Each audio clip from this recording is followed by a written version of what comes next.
Bonjour à tous et bienvenue sur ma chaîne. Aujourd'hui, nous allons plonger dans un aspect essentiel de la grammaire française, l'imparfait. Que vous soyez débutant ou que vous ayez simplement besoin d'un rappel, cette leçon vous aidera à comprendre comment et quand utiliser l'imparfait. Commençons.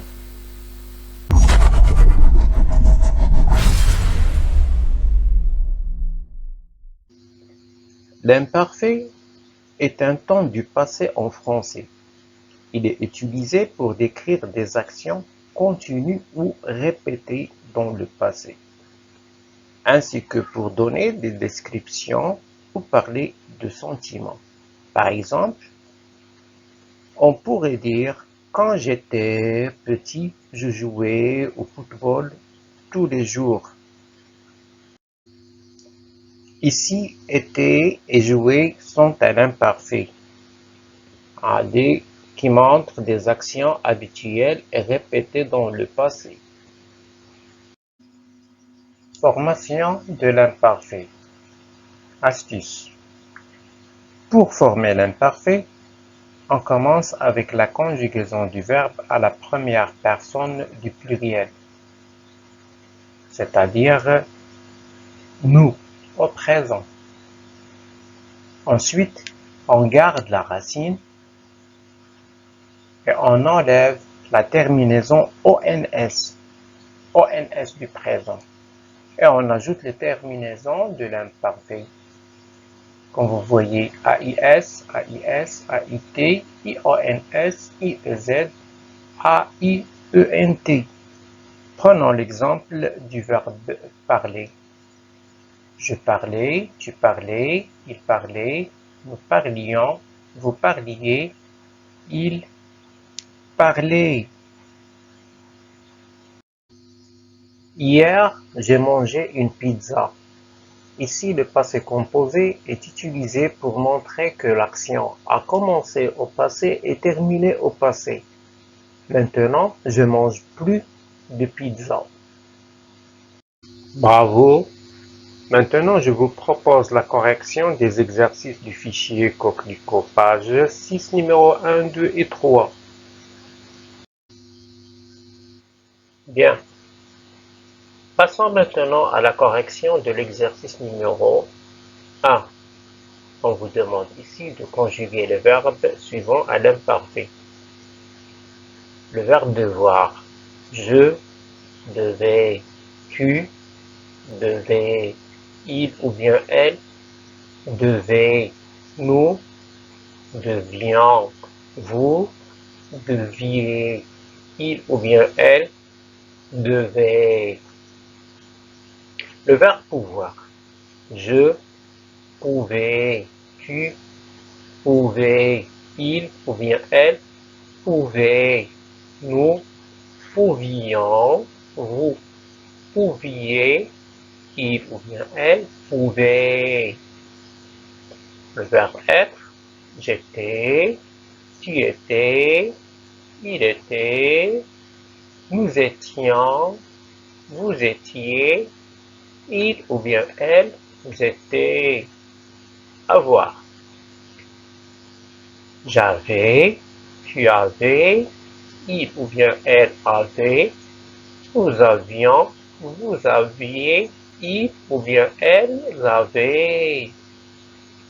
Bien. Exercice numéro 2. Ici, on doit être en mesure de séparer entre les verbes qui sont conjugués au présent et ceux qui sont conjugués à l'imparfait. Bien, c'est parti. Le premier verbe, c'est nous gagnons, c'est le présent. Vous payez, c'est le présent. Vous pliez, attention, il y a deux i, c'est l'imparfait. Nous brillons, ici c'est l'imparfait aussi, il y a IONS. Vous soignez, c'est l'imparfait aussi. Vous envoyez, c'est le présent. nous balayons, il y a Y, il y a IONS, ça veut dire si c'est l'imparfait. Vous triez, si c'est le présent. Nous gagnons, c'est l'imparfait. Vous travaillez, c'est le présent. Exercice numéro 3. Conjugue les verbes entre parenthèses à l'imparfait. Les artisans, on a le verbe travailler, le bois dans leurs ateliers, et les touristes, on a le verbe prendre des photos. La réponse. Les artisans, c'est le sujet, le verbe travailler est l'imparfait. Ça veut dire les artisans travaillaient le bois dans leurs ateliers, et les touristes c'est le sujet, le verbe prendre à l'imparfait, prenez des photos. Le vieil homme, le verbe raconter des contes passionnants, et nous, le verbe écouter en silence. La réponse, le vieil homme racontait des contes passionnants et nous écoutions en silence. En ne pas entendre une mouche voler, ici c'est le verbe entendre à la forme négative. On n'entendait pas une mouche voler. Bien. Tous les jours, tu allais à la pêche et tu remplissais ton panier.